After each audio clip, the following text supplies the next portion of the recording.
उर्दू सफ़ा को सब्सक्राइब कीजिए और आने वाली हर नई वीडियो के लिए घंटी दबाइए। ये गुफ्तगू ऊंची आवाज़ में हो रही थी। दोनों संजीदा थे, इसलिए करबो जवार की मेज़ों के लोग उनकी तरफ मुतवज्जा हो गए। बताओ ना क्या चीज़ है, रोशी ने झुल्लाए हुए लहजे में कहा। अरे छोड़ो भी उसे, कोई दूसरी बात करो। नहीं, दूसरी बात नहीं, तुम्हें बताना पड़ेगा। गुड़, इमरान कुछ सोचता हुआ बोला। किस तरह समझाऊं, किस दिन दिखा दूंगा तुम्हें। साथ ही इमरान ने रोशी को कुछ इशारा भी किया और रोशी यखलख्त खामोश हो गई। अच्छा, तुम यही इंतज़ार करो, मैं अभी गुड़ ला रहा हूँ, उसने उठते हुए कहा और फिर डाइनिंग हॉल से बाहर निकल गया। रोशी वहीं बैठी रही। कुछ देर बाद कमरा नंबर 16 के फ़ोन का बजर फिर चीखा। इस बार जाफरी ने रिसीवर उठाया। हेलो, कमरा नंबर 16, एक्सचेंज की लड़की की आवाज़ थी। यस प्लीज़, होल्ड ऑन कीजिए।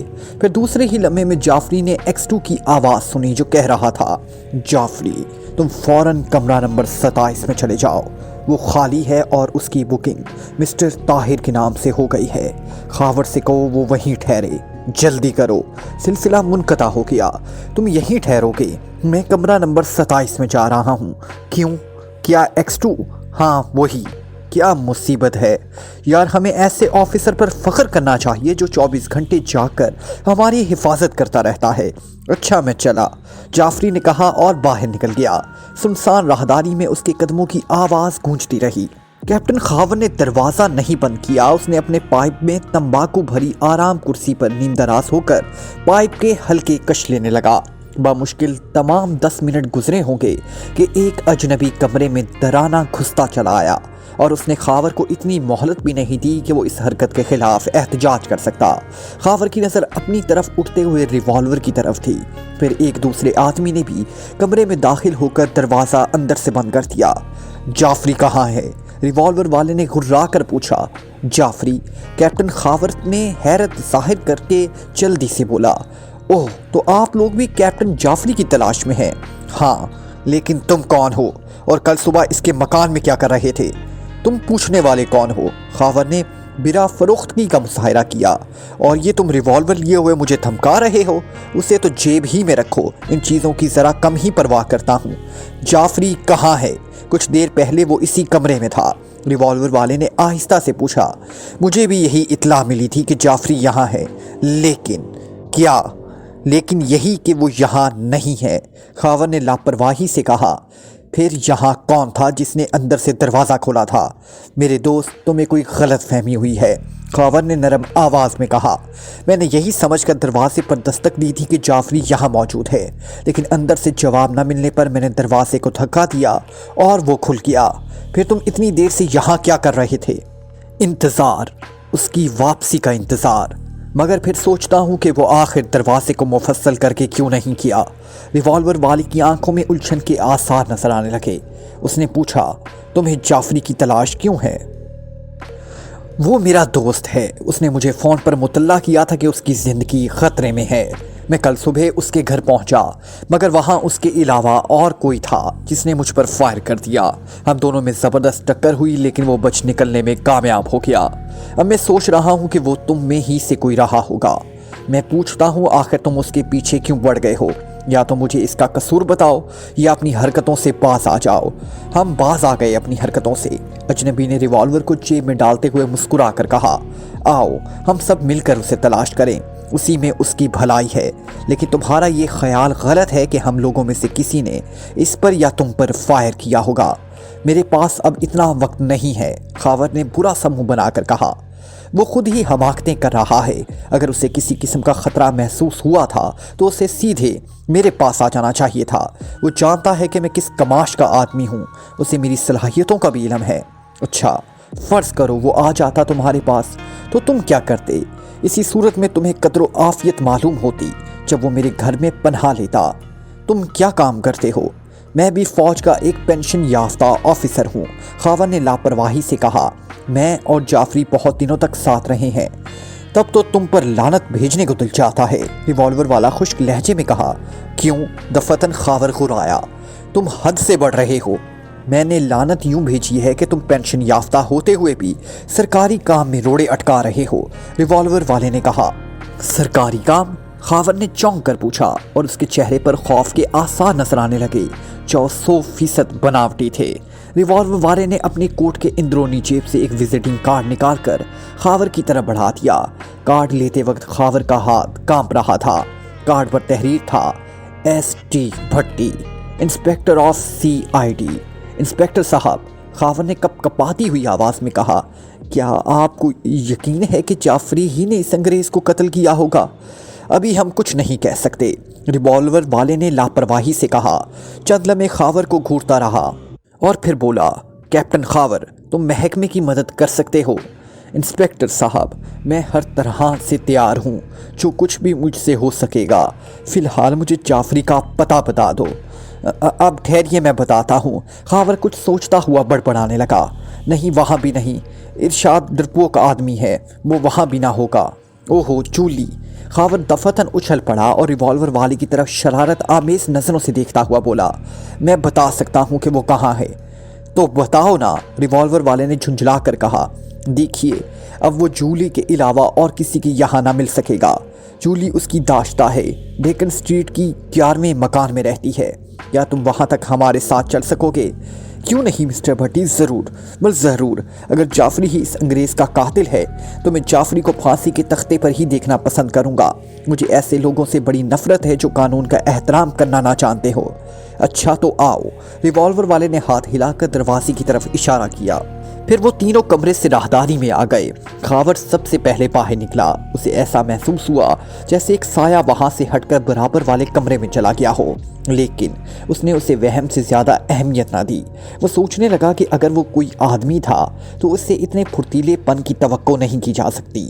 بہرحال راہداری طے کر کے زینوں کی طرف جاتے ہوئے وقت خاور یہ سوچ رہا تھا کہ اسے جولی کے گھر پہنچ کر کیا کرنا ہوگا۔ جولیا واٹر ہاس دراصل کیپٹن جعفری کی ہی طرح محکمہ خارجہ کی سیکرٹ سروس کی ایک رکن تھی۔ خاور نے یہ سب کچھ کر ڈالا تھا، مگر اب سوچ رہا تھا کہ X2 اسے پسند بھی کرے گا یا نہیں۔ ویسے اسے یقین تھا کہ اس وقت بھی X2 ہزار آنکھوں سے اس کی نگرانی کر رہا ہوگا۔ وہ گرانڈ ہوٹل سے باہر آ کر ایک کار کی طرف بڑھے۔ یہاں میری موٹر سائیکل موجود ہے، خاور بولا۔ اسے یہیں رہنے دو، ریوالور والا مسکرایا۔ میں تمہیں یہیں پہنچا دوں گا۔ خیر، کوئی بات نہیں ہے۔ خاور اگلی سیٹ پر ریوالور والے کے برابر بیٹھ گیا۔ دراصل آدمی پچھلی سیٹ پر پہلے ہی بیٹھ چکا تھا۔ ریوالور والے نے کار سٹارٹ کر دی۔ تھوڑی دیر بعد خاور نے کہا، یہ کدھر جا رہے ہیں؟ ڈیکن سٹریٹ کی طرف چلو نا۔ نہیں، پہلے میں تمہیں ہیڈ کوارٹر لے جاؤں گا۔ کیوں؟ تمہارے بیان کے لیے۔ میرا وقت نہ برباد کرو، کیپٹن خاور نے برا سا منہ بنا کر کہا۔ میں اس کے علاوہ اور کچھ نہیں جانتا جتنا تمہیں بتا چکا ہوں، بس اتنے ہی کی ہمیں ضرورت بھی ہے۔ ریوالور والے نے کہا، ہمارا چیف باضابطہ کارروائی چاہتا ہے، خواہ نتیجہ کچھ بھی نہ نکلے۔ تمہاری مرضی، خاور نے بے دلی سے کہا اور کھڑکی کے باہر دیکھنے لگا۔ وہ آنے والے لمحات کے متعلق سوچنے لگا تھا۔ تھوڑی دیر بعد اسے پھر بولنا پڑا، ہم ڈکسن روڈ جا رہے ہیں، کیا لمبا چکر لگا کر ہیڈ کوارٹر تک پہنچنے کا ارادہ ہے؟ چپ چاپ بیٹھے رہو۔ دفتن پیچھے بیٹھا ہوا آدمی کو رایا اور اس کی ریوالور کی نالی خاور کی گردن سے جا لگی۔ یارو، کیا سچ مچ پاگل ہو گئے ہو؟ خاور جھنجھلا کر بولا، میں اتنا گدھا نہیں ہوں کہ چلتی کار سے چھلانگ لگا دوں۔ جواب میں کچھ نہیں کیا گیا، لیکن ریوالور کی نال بدستور اس کی گردن سے لگی رہی۔ خاور بھی خاموش ہو گیا۔ وہ بکواس کر کے اپنی زبان نہیں تھکانا چاہتا تھا۔ وہ جانتا تھا کہ وہ لوگ اسے کیوں لے جا رہے ہیں۔ کار شہر سے باہر نکل آئی۔ بڑی بڑی عمارتیں بہت پیچھے رہ گئی اور اب سرسبز میدان اور لہلہاتے ہوئے کھیتوں کے سلسلے میں شروع ہو گئے تھے۔ بالآخر کار ایک جگہ رک گئی اور خاور سے اترنے کو کہا گیا۔ ریوالور اب بھی اس کی گردن پر موجود تھا۔ خاور نے کسی حیرت و حجت کے بغیر تعمیل کی۔ اب وہ ایک عمارت کی طرف جا رہے تھے جس کی چمنی سے خاور نے اندازہ کر لیا کہ وہ کس قسم کی فیکٹری ہے۔ قریب پہنچنے پر یہ بھی معلوم ہوا کہ وہ حقیقتاً شیشے کے برتنوں کا کارخانہ تھا۔ جیسے ہی وہ پھاٹک میں داخل ہوئے، ایک کار فراٹے بھرتی ہوئی سڑک سے گزر گئی اور خاور نے دل ہی دل میں X2 کا نعرہ لگایا، لیکن پیچھے مڑ کر نہیں دیکھا اور نہ ان دونوں ہی نے دیکھنے کی زحمت گوارا کی۔ जूलियाना फिटरफॉर्टर, जो नस्लन स्विस थी, हमेशा अतालवी गीत गाया करती थी। उसे अतालवी मौसीकी बहुत पसंद थी, लेकिन जब भी उसे अपने पुरइसरार ऑफिसर X2 का फ़ोन रिसीव करना पड़ता तो उसे घंटों अतालवी या स्विस गीत भी याद नहीं आते थे। महकमा खारजा की सीक्रेट सर्विस के 8 मेंबरों में से वो भी एक थी। इस वक्त वो एक अतालवी गीत गुनगुना रही थी और हाथ स्वेटर बुनने में मसरूफ़ थे कि अचानक फ़ोन की घंटी बज उठी। उसने स्वेटर एक तरफ रखा और उठकर एक तवील अंगड़ाई ली। घंटी बराबर बजती रही। हेलो, उसने माउथ पीस में कहा। मिस जूलिया, दूसरी तरफ से आवाज़ आई। Yes, Julia speaking. मैं X2 बोल रहा हूँ। यस सर, जूलिया बौखला गई। उसका सर हवा में उड़ने लगा। तुम जाफरी के हालात से वाकिफ़ ही हो? जी हाँ, मुझे मालूम हुआ है। तुम्हारे पास जाफरी की कोई तस्वीर है? जी हाँ है।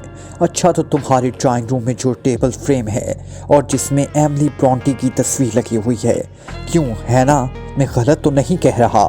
आप ठीक फरमा रहे हैं, जूलिया ने मुतहराना अंदाज में कहा। अच्छा, तो इस फ्रेम में एमिली ब्रॉन्टी की तस्वीर निकाल कर जाफरी की तस्वीर लगा दो। बहुत बेहतर जनाब, जूलिया ने कहा, लेकिन उसके चेहरे पर उलझन के आसार नजर आने लगे। तुम्हें हैरत होगी, X2 ने कहा, लेकिन मैं तुम्हें बताता हूँ, 2 आदमी जाफरी की तलाश में हैं। तुम उन्हें ड्राइंग रूम में बिठाना, वो जाफरी के मुतल्लिक पूछ कुछ करें तो तुम कहना कि तुम पहली बार वो नाम सुन रही हो। जब वो तस्वीर की तरफ इशारा करें तो इस तरह चौंकना जैसे तुम्हें वहाँ उसकी मौजूदगी का ध्यान ही ना रहा हो। फिर खौफज़दा नजर आने लगना। जाहिर है कि फिर तुम्हें जाफरी के मुतल्लिक कुछ ना कुछ बताना ही पड़ेगा। शायद वो दोनों खुद को महकमा सुराख रसानी के ऑफिसर ज़ाहिर करें, लिहाजा तुम उन्हें वो मकाम बता देना जहाँ जाफरी छुपा हुआ है। मुझे इसका इल्म नहीं है जनाब, जूलिया ने जवाब दिया। ओह, तुम इन दोनों को दानिश मंजिल ले जाना। इमारत खाली है, मैंने सारे इंतज़ामात मुकम्मल कर लिए हैं। बस तुम उन्हें ये कहकर वहाँ ले जाना कि जाफरी वहीं छुपा हुआ है। बकिया मामलात को मैं देख लूँगा। बहुत बेहतर जनाब, ऐसा ही होगा। मुझे तुम्हारी जहानत पर फ़ख्र है, X2 ने कहा, और जूलिया खुशी से फूली नहीं समा रही थी। और दूसरी तरफ से सिलसिला मुनक़ता कर दिया गया। कैप्टन खावर को ज़बरदस्ती एक कमरे में धकेल दिया गया। इस वक्त कारखाने की मशीनें बंद थी और वहाँ सन्नाटे की हुक्मरानी थी। ऐसा मालूम हो रहा था जैसे वहाँ इन 4 आदमियों के अलावा और कोई भी ना हो। वो दोनों जो खावर को यहाँ तक लाए थे जा चुके थे। इनकी जगह दूसरे 3 आदमियों ने ले ली थी, लेकिन इन तीनों के चेहरे नकाबों में पोशीदा थे। मुझसे तो कहा गया था हेडक्वार्टर, खावर ने एहतजाजन कहा। इससे भी वही समझो, एक नाकाब पोश बोला। हाँ, अब बताओ कि वॉल्टर ने जाफरी से क्या गुफ्तगू की थी? क्या मैं इन दोनों के पास मौजूद था? खावर ने गुस्सेले लहजे में कहा। उससे कोई फ़र्क नहीं पड़ता, नकाब पोश बोला। जाफरी ने तुमसे इसका तस्करा ज़रूर किया होगा। नहीं, मैं कुछ नहीं जानता। अच्छा, नकाबपोश अपने दोनों साथियों की तरफ मुंह मोड़कर बोला। इससे ठीक करो। खावर उछल कर खड़ा हो गया, लेकिन उसका रिवॉल्वर तो पहले ही छीन लिया गया था। वैसे वो खाली हाथ होने के बावजूद भी लड़ मरने के लिए तैयार था। वो तीनों बैक वक्त उस पर टूट पड़े, मगर खावर पर काबू पाना आसान काम नहीं था। इसने 2 ही 4 हाथों में इनकी मिजाज दुरुस्त कर दिए, लेकिन आखिरकार इसका सितारा गर्दिश में आ ही गया। जब वो पैंतरे बदल बदल कर इन पर घूंसे बरसा रहा था, एक ने ज़मीन पर गिरकर उसकी दोनों टांगें पकड़ ली और वो मुंह के बल फर्श पर ढेर हो गया। और फिर खावर को होश नहीं कि वो कैसे और कितनी देर बेहोश हुआ। वैसे जब उसकी आंख खुली तो उसने महसूस किया कि वो किसी कमरे में नहीं है। सर पर खुला हुआ नीला आसमान था और चारों तरफ कद आदम झाड़ियां लहरा रही थी। जंगल बसेरा लेने वाले परिंदों के शोर से गूंजा हुआ था। धूप में सुर्खी सी पैदा हो चुकी थी और खावर का जिस्म सर्दी से कांप रहा था। उसके बदन पर ऐसे कपड़े नहीं थे जो दिसंबर की एक सर्द तरीन शाम का मुकाबला कर सकते। वो उठ बैठा। उसे हैरत थी कि वो यहाँ कैसे पहुँचा, हालांकि अभी उसका सर बुरी तरह चकरा रहा था, लेकिन वो उछलकर खड़ा हो गया। ऐसे हालात में जिस्म की दर्द या सर के चक्कर की तरफ तो ध्यान देना बड़ी गैर फितरी बात थी। अचानक झाड़ियों में सरसराहट हुई और उसे झाड़ियों के ऊपर किसी का सर दिखाई दिया, और फिर दूसरे ही लम्हे वो आदमी उसके सामने था। ओह तनवीर, खावर के मुंह से बेसाख्ता निकला। तुम कहाँ? तुम्हारी मोटरसाइकिल बाहर मौजूद है, तनवीर बोला। X2 की हिदायत पर उसे ग्रांट होटल से यहाँ लाया था। इसने मुझे ये भी बताया था कि तुम इन झाड़ियों में बेहोश पड़े हो। फ़ोन पर गुफ्तगू हुई। खावर ने पूछा। जाहिर है, तनवीर ने कहा। इसने तुम्हें और कुछ नहीं बताया? नहीं, उसके अलावा और कुछ नहीं बताया था। तुम यहाँ कितनी देर से हो? खावर ने पूछा। तकरीबन आधे घंटे से। मैंने तुम्हें होश में लाने की कोशिश की थी मगर नाकाम रहा। अब पानी की तलाश में किया था मगर यहाँ कोई तालाब भी नहीं है। नहर है लेकिन आजकल खुश्क पड़ी है। मैं नहीं समझ सकता कि मैं यहाँ कैसे पहुँचा। खावर पड़पड़ाया। मगर बात क्या थी? तनवीर ने पूछा। वही जाफरी वाला किस्सा, खावर बोला। लेकिन वो किस्सा क्या है? मेरे फरिश्तों को भी इल्म नहीं, खावर ने कहा। जितना तुम जानते हो इससे ज़्यादा मेरी मालूमात नहीं। हाँ, ये हो सकता है कि इस मामले में मेरे रोल से तुम बेखबर हो। खावर ने वो सब कुछ दोहराया जो इस पर अब तक गुजरा था। ओहो, तनवीर ने एक लंबी सांस ली। तब तो तुम्हें यहाँ पहुँचाने वाला X2 ही होगा। तनवीर, तुमने कभी ख्वाब में भी ऐसा ऑफिसर देखा है? खुदा की कसम, दुनिया के पर्दे में ऐसा आदमी नहीं मिलेगा। ऑफिसर की शान तो ये होती है कि मेज़ के पीछे बैठा हुक्म चलाया करे, मगर वो सामने क्यों नहीं आता? ये बड़ा अच्छा है कि हम इसकी शख्सियत से नावाकिफ़ हैं, वरना हम इतने फुर्तीलेपन के साथ काम ना कर सकते। ये बहुत अच्छा है खावर। वो दोनों झाड़ियों से निकलकर सड़क पर आए। वहाँ खावर की मोटरसाइकिल मौजूद थी। सूरज गरूब हो रहा था। अब क्या राय है? खावर ने पूछा। गिलास फैक्ट्री की तरफ से वापस चलें? नहीं, तनवीर सर हिलाकर बोला। इस किस्म की कोई हिदायत नहीं है। खैर, खावर करहा कर मुद्दासी आवाज़ में बोला, वरना मैं इस तरह तो वापस नहीं जाना चाहता था। अच्छा, आइंदा के लिए भी कोई हिदायत? नहीं, कुछ भी नहीं, तनवीर बोला। जंगल के सन्नाटे में मोटरसाइकिल की करख्त आवाज़ तमूच पैदा करने लगी। जूलियाना फिट्सवाटर इन दो आदमियों के साथ दानिश मंजिल में दाखिल हुई। इसने अभी तक सब कुछ X2 की मर्जी के मुताबिक किया था। वो ये देखकर शशद रह गई थी कि अभी तक X2 की पेशन गोइयाँ हरफ बा हरफ सही साबित हुई थी। जूलिया ने भी अदाकारी की हद कर दी होगी, वरना वो दोनों इसके साथ दानिश मंजिल तक क्यों आते? जूलिया ने अपनी ज़िंदगी में पहली बार दानिश मंजिल के कंपाउंड में कदम रखा था। वैसे वो जानती ज़रूर थी कि वो इमारत महकमे ही के कामों के लिए वाकिफ़ है। जैसे ही वो पोर्च में दाखिल हुई, अंदर से एक बैरा बाहर आया जिसकी वर्दी बड़ी शफाफ थी। पता नहीं वो कौन था। जूलिया ने उसे पहले पहल देखा था, अलबत्ता वो सूरत ही से बिल्कुल अहमक मालूम होता था। कैप्टन जाफरी से कह दो कि जूलिया है, जूलिया आगे बढ़कर बोली। बैरा खामोश बल्कि झपकाता रहा। क्या तुम बहरे हो? जूलिया ने झुंझलाए हुए अंदाज में कहा। नहीं, मैं बिल्कुल ठीक हूँ, बैरे ने अहमकों की तरह अपने कान झाड़ते हुए कहा।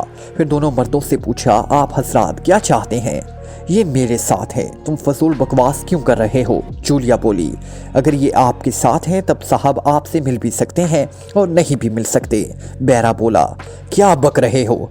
मैं ठीक कह रहा हूँ मेम साहब। साहब का हुक्म है, मर्दों से कह दो साहब नहीं है, औरतों को आने दो। फिर अचानक वो इस तरह अपना मुंह दबा दबा कर गाल पर थप्पड़ मारने लगा जैसे ये बात बेख्याली में उसके मुंह से निकल गई। और अब उसे ना सिर्फ इस पर अफसोस हो रहा है बल्कि अपनी हमाकत पर गुस्सा भी आ रहा हो। दोनों मर्द हंसने लगे और जूलिया उसे एक तरफ धकेलती हुई आगे बढ़ गई। दोनों मर्द भी आगे बढ़े मगर बैरा रास्ता रोककर खड़ा हो गया। नहीं जनाब, आप यहीं इंतज़ार करें, अलग हटो।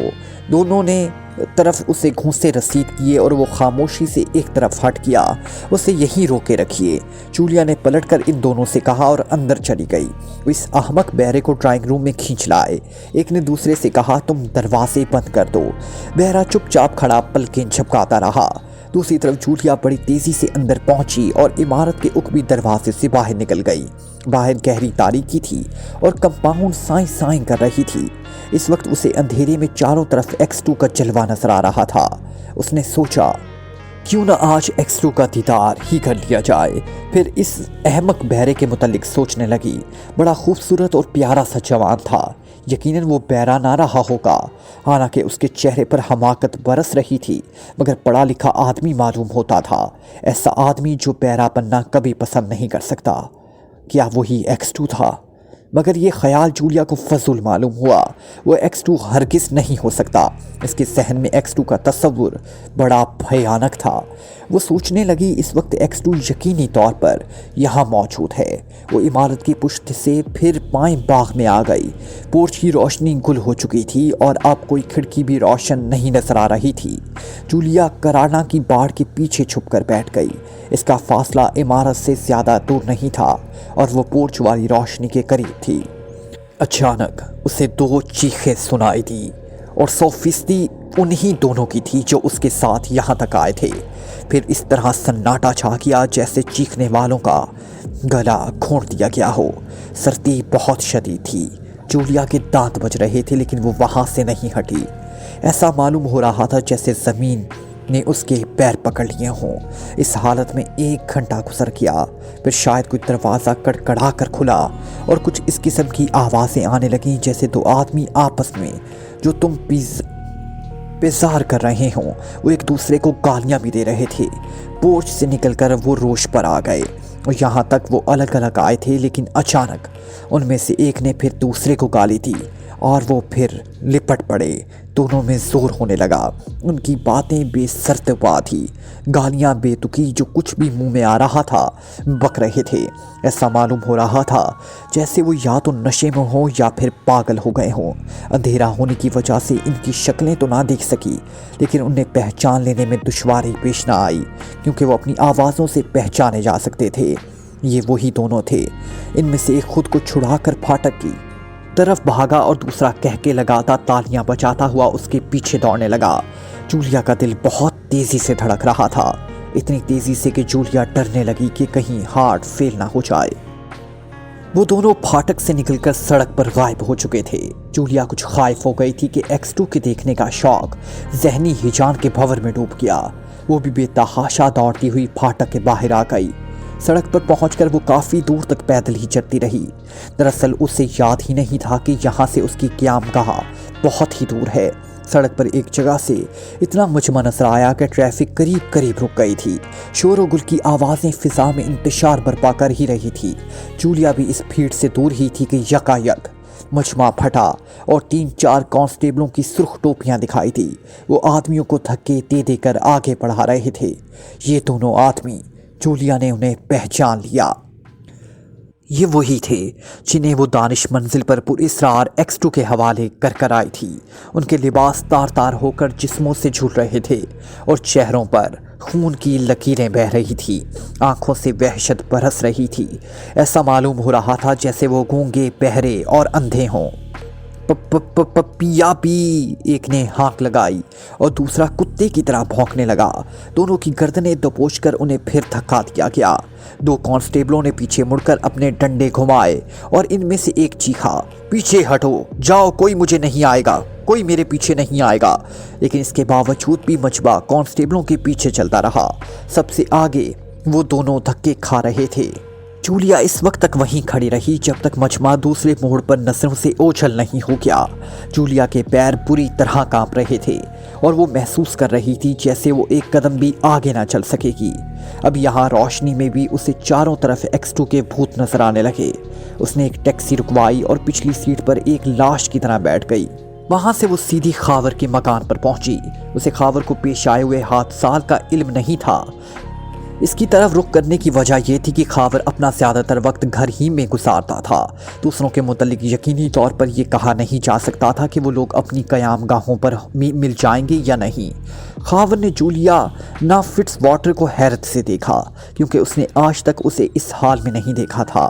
اس کے بال پریشان تھے، گازا اڑا اڑا سا تھا، لپسٹک ہونٹوں کی حدود سے باہر نکل گئی تھی۔ شاید اس نے بے خیالی میں اپنے ہونٹ مسلے تھے۔ خیریت؟ خاور اٹھتا ہوا بولا۔ ہاں بیٹھو، سب سے پہلے مجھے پانی چاہیے، میرا حلق خشک ہو رہا ہے۔ پانی آیا اور وہ ایک ہی سانس میں پورا گلاس چڑھا گئی۔ حالانکہ وہ دسمبر کی اواخر کا پانی تھا، برف، ٹھنڈا۔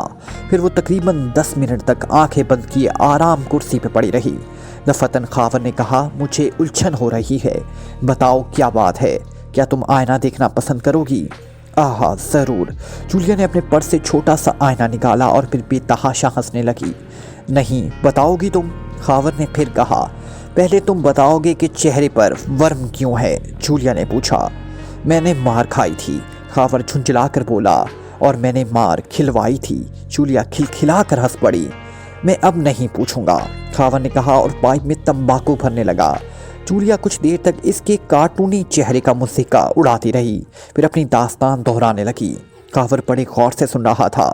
میرے خدا، اس نے لمبی سانس لے کر کہا، ایکسٹو نے میرا انتقام لے لیا۔ کیوں؟ تمہارا انتقام؟ میں نہیں سمجھی۔ اپنی داستان ایسی نہیں ہے جسے ہنس ہنس کر بیان کیا جائے، خاور نے برا سا منہ بنا کر کہا اور اپنی پیشانی ٹٹولنے لگا جو ورم کی وجہ سے کئی نامہموار حصوں میں تقسیم ہو گئی تھی۔ اسے بھی اپنی داستان دہرانی ہی پڑی۔ مگر تم جھاڑیوں میں کیسے پہنچے تھے؟ جولیا نے پوچھا۔ ایکسٹو کا معجزہ، اس کے علاوہ اور کیا کہوں؟ اس نے ابھی کچھ دیر پہلے مجھے فون کیا تھا۔ وہ 3 آدمی تو فرار ہی ہو گئے تھے۔ تنویر کو پوری فیکٹری میں صرف میں ہی ملا تھا اور وہ بھی بے ہوشی کے عالم میں۔ میری موٹر سائیکل بھی وہیں بھجوا دی تھی جسے میں گرانڈ ہوٹل میں چھوڑ آیا تھا۔ مگر تمہارا معاملہ میری سمجھ میں نہیں آتا۔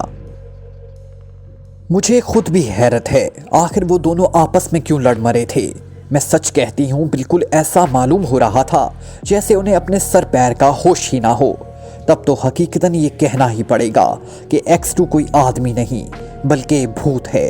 مگر تم تھوڑی ہمت کر کے اسے آج دیکھ سکتی تھی۔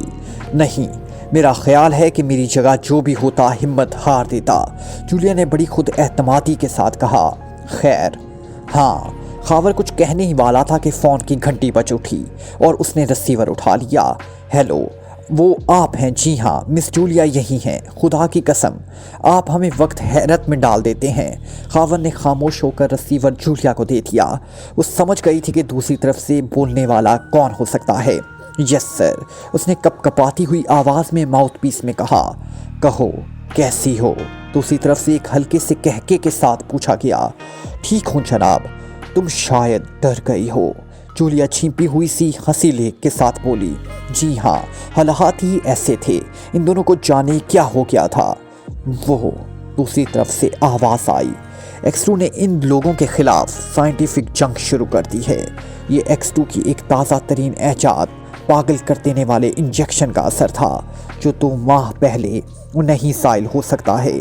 یعنی سردی کے موسم ہی پاگل رہیں گے، گرمی شروع ہونے پر حالت سدھر جائے گی۔ تم پوچھو گی میں نے ایسا کیوں کیا، وہ بھی بتائے دے رہا ہوں تاکہ تم لوگ بھی محتاط رہو۔ میں نہیں چاہتا کہ یہ معاملات اس سٹیج میں پولیس کے علم میں آئیں، اس سے کھیل بگڑ جانے کا اندیشہ ہے۔ مجھے جو کچھ بھی معلوم کرنا تھا ان لوگوں سے معلوم کر کے انہیں خلل دماغی میں مبتلا کر دیا تاکہ وہ کسی کو بتا ہی نہ سکیں۔ اس کے علاوہ دوسری صورت یہ ہوتی کہ انہیں پولیس کے حوالے کر دیا جاتا، مگر میں ابھی نہیں چاہتا۔ غالباً اب سمجھ گئی ہوگی۔ جی ہاں، سمجھ آ گئی۔ بس اب تم آرام کرو، ایکسٹو نے سلسلہ منقطع کر دیا۔ لیکن جولیا کافی دیر تک ریسیور کان ہی سے لگائی رہی۔ اس کے جسم سے ٹھنڈا ٹھنڈا پسینہ چھوٹ پڑا تھا۔ ایکسٹو وہ سوچ رہی تھی کتنا خطرناک آدمی ہے۔ دسمبر کی آخری تاریخوں کی ایک سرد رات تھی۔ تاروں کا غبار بیکران نیلگوں وسعتوں میں بکھرا ہوا تھا۔ دفتن مغربی افق سے سرخ رنگ کے چمکدار بادل کا ایک ٹکڑا نظر آیا۔ وہ بڑی تیزی سے پرواز کر رہا تھا، لیکن ساتھ ہی ساتھ اس کا حجم بھی کم ہوتا جا رہا تھا۔ شہر کے وسط میں پہنچتے پہنچتے وہ صرف ایک ننھا سا نقطہ رہ گیا، سرخ اور چمکدار نقطہ جس سے شعاعیں سی نکلتی معلوم ہو رہی تھی۔ وہ خلا میں ایک جگہ تھم گیا تھا اور ایسا لگ رہا تھا جیسے کوئی ستارہ دہکتے ہوئے انگارے میں تبدیل ہو گیا ہو۔ پھر اچانک وہ بڑی تیزی سے حرکت کرنے لگا اور اس بار کی حرکتیں سرخ رنگ کی چمکدار لکیروں میں تبدیل ہوئی جا رہی تھی۔ مگر وہ لکیریں، لوگ چلتے چلتے رک گئے، ہر جگہ آدمیوں کے جم و خفیر نظر آنے لگے، ٹریفک بند ہو گئی۔ وہ لکیریں نہیں تھی بلکہ ایک تحریر تھی۔ وکٹوریا اسٹریٹ کے لوگوں، تم پر تباہی آ رہی ہے، صرف 1 گھنٹہ بعد قیامت سے تمہارا سامنا ہوگا، بھاگو۔ چمکدار نقطہ اس تحریر سے بالکل الگ تھا اور ایک جگہ پر جم سا گیا تھا۔ شہر میں بھگدڑ مچ گئی۔ ملٹری ہیڈ کوارٹر کی سرچ لائٹیں اندھیرے کا سینہ چیرنے لگی۔ روشنی کی بے شمار آڑی ترچھی لکیریں زمین سے آسمان تک نظر آنے لگی۔ मुख्तलिफ स्टेशनों के ट्रांसमीटर चीख रहे थे। कुछ पता नहीं चलता, वो बहुत बुलंदी पर है, सर्च लाइट की दस्तरस से बहुत दूर। तकरीबन 1 दर्जन जेट त्यारे शहर पर चिंगारने लगे। आसमान पर सुर्ख तहरीर आहिस्ता आहिस्ता अपना हुजम बढ़ाई जा रही थी, लेकिन वो चमकदार नुक्ता गायब हो चुका था। सर्च लाइट के आड़े तिरछे मीनार अब भी जमीन और आसमान एक कर रहे थे। तैयारे गरज रहे थे, ट्रांसमीटरों पर पल पल की खबरें नशर हो रही थी, लेकिन सब बेसूद। इस तहरीर का अकद ना खुल सका। अब वो तहरीर नहीं रह गई थी। इसका हुजम बढ़ते बढ़ते सुर्ख रंग के बादलों में तब्दील हो गया। ज़रा ही सी देर में सड़कें वैरान हो गई। विक्टोरिया स्ट्रीट की तो हालत ही अजीब थी। लोग बेतहाशा घरों से निकलकर शहर के दूसरे हिस्सों की तरफ भाग रहे थे। कुछ ऐसे भी थे जिन्हें इसकी कोई परवाह ना थी, मगर ये बड़े आदमियों के साये आतफत में रहने वाले छोटे लोग थे। विक्टोरिया स्ट्रीट में दरअसल ज़्यादातर बड़े बड़े ताजिर और कारखानों के मालिक आबाद थे। इस तबके के लोग अमूमन ज़ईफ़ुल एतकाद होते हैं, जिन लोगों को दूसरों की छींकें और डिकारें मुस्तकबिल से मायूस कर देती थी। उनकी बदहवासी का क्या पूछना, जो ज़रा ज़रा सी बात पर शगुन और साहत के चक्कर में पड़ जाते थे। इनके लिए ये खुला हुआ आसमानी ऐलान करबे क़यामत ही की दलील था। ठीक 1 घंटे बाद वही सुर्ख नुक्ता फिर आसमान में दिखाई दिया। अभी विक्टोरिया स्ट्रीट में अफरा तफरी ही मची हुई थी कि वो नुक्ता विक्टोरिया स्ट्रीट पर मुसल्लत हो गया, और फिर ऐसा मालूम हुआ जैसे इसमें से एक दूसरा नुक्ता निकलकर नीचे की तरफ आ रहा हो। उसकी रफ्तार बहुत तेज़ थी, इतनी तेज़ कि उस पर नज़र का ठहरना नामहाल मालूम हो रहा था। लेकिन अब वो कोई नन्हा सा नुक्ता नहीं था, बल्कि सुर्ख रंग का एक बड़ा सा गुब्बारा मालूम होने लगा था। अचानक वो एक 4 मंजिला इमारत की छत से टकरा कर फट गया। वो इमारत कसीफ और बदबूदार धुएं में छुप गई। फिर ये धुआं फैलने लगा। फैलाव के साथ ही साथ इसमें कसाफत भी बढ़ती जा रही थी। वो इतना गहरा हो गया था कि इसकी लपेट में आए हुए 2 आदमी एक दूसरे को नहीं देख सकते थे, खवा उनका दरमियानी फासला 1 गज से कम रहा हो। लोग शहद की मक्खियों की तरह अपनी क़याम गांव से निकलकर इधर उधर मुंतशिर होने लगे। शुरू का ये आलम था जैसे सचमुच सुरासर फील फूंक दिया गया हो, और फिर बहरहाल क़यामत ही का मंजर था। न जाने कितने दम घुट जाने की वजह से ख़त्म हो गए। 2 लाशें विक्टोरिया स्ट्रीट से बरामद हुई। ये खबर दूसरे दिन के अखबारात में नजर आई। यही नहीं बल्कि तकरीबन 5 करोड़ रुपए और करोड़ों के जवाहरात भी गायब हो गए। शहर के सिर्फ एक हिस्से पर यह मुसीबत नाजिल हुई थी, लेकिन ऐसा मालूम हो रहा था जैसे पूरा शहर वैरान हो जाएगा। लोग बुरी तरह भाग रहे थे। अंदेशा था कि मुसाफात की आबादी के लिए ये लोग क़यामत बन जाएंगे। शहर मिलिट्री की निगरानी में दे दिया गया था और चारों तरफ फौजी दस्ते गश्त कर रहे थे। जब फौजियों ने देखा कि लोग किस तरह रुकते ही नहीं, तो उन्होंने तशद्दुद शुरू कर दिया। शहर के बाद हिस्सों में उन्हें फायर भी करने पड़े। इसका नतीजा अच्छा ही निकला। लोग घरों में बंद होकर बैठ गए, लेकिन उनकी ज़बानें बड़ी तेज़ रफ्तारी से चलती रही। वो हलक फाड़ फाड़ कर हुकूमत वक्त को गालियाँ दे रहे थे। ऐसे लोगों में सिर्फ शेख नथुया मेरे चमन ही नहीं थे, बल्कि प्रोफेसर फलां और डॉक्टर फलां जैसे लोग भी आम आदमियों की सतह पर आ गए थे। इस वक्त ना उन्हें बैनुल अक़वामी सियासत सूझ रही थी और ना वो होटल ही याद आ रहे थे जहां बैठकर वो चाय के साथ ही साथ छठ भइयों की सोसाइटी की नज़्म व ज़ब्त के मुतल्लिक लेक्चर भी पिलाया करते थे। हालात का एतदाल पर आने में तकरीबन 1 हफ्ता लग गया। उसके बाद शहर फिर पुरसकून हो गया, लेकिन मिलिट्री का हेडक्वार्टर और महकमा सुराग रसानी बदस्तूर इंतशार में मुब्तला रहा। दोनों ही उसे कोई आसमानी बला समझने पर तैयार नहीं थे। कैप्टन फयाज की बौखलाहट काबिले दी थी। परेशानी की बात भी थी। महकमा सुराग रसानी होता इसलिए है कि ढकी छुपी साजिशों को बेनकाब करता रहे, बल्कि साजिशियों को इस बात का मौका ही ना दे कि वो अपनी सलाहियतों को बुरोए कार ला सकें। फयाज पर हुक्काम बाला की इतनी बौछारें पड़ी थी कि उसकी अकल ठिकाने आ गई थी। अकल ठिकाने आने का ये मतलब था कि अब उसे एक बेअकल को तलाश करना चाहिए। लिहाजा उसे शहर के सबसे बड़े बेअकल को तलाश करने की फिक्र हुई। वो तो वैसे भी उसे कई दिनों से तलाश कर रहा था, मगर जब उधर हुक्काम बाला की झड़कियाँ हद से तजावुज़ कर गई तो उसे हर कीमत पर उसे ढूंढ निकालना था। उसने तकरीबन 1.5 दर्जन सादा लिबास वालों को इमरान का सुराग लगाने पर मामूर कर दिया आखिर उसे एक दिन इतला मिली कि इमरान दलेरी की शराब खाने में बैठा हुआ शराबियों को इखलाकियात का दर्स दे रहा है। फयाज झपटा हुआ वहां पहुंचा और इस वक्त पहुंचा जब इमरान और दलेरी में ठन गई थी।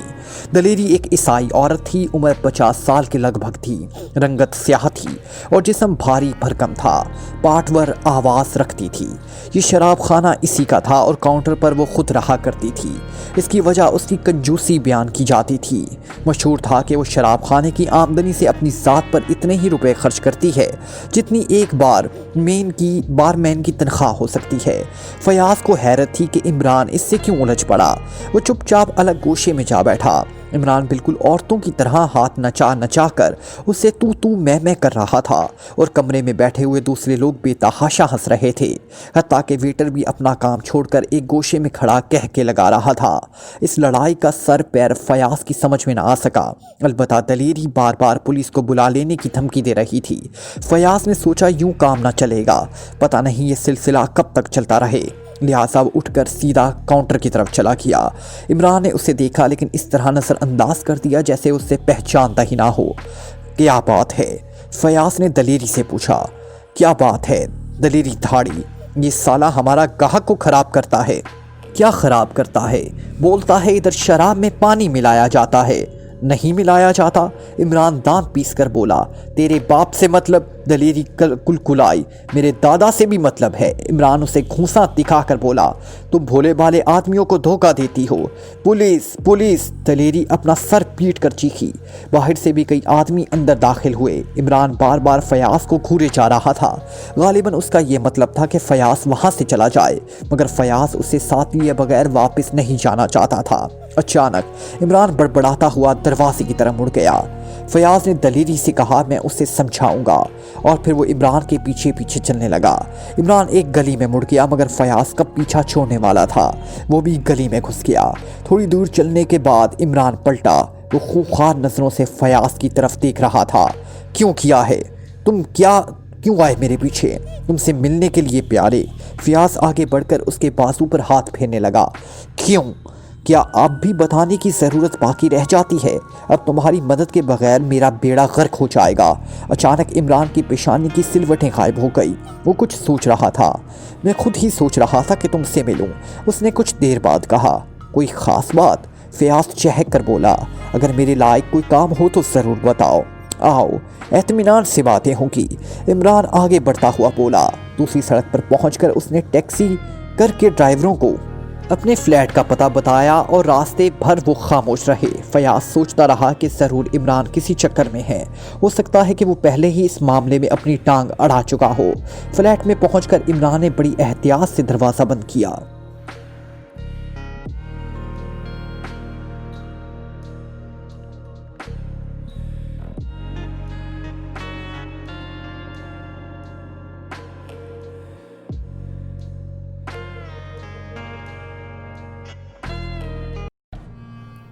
Like, comment, share, press the bell icon.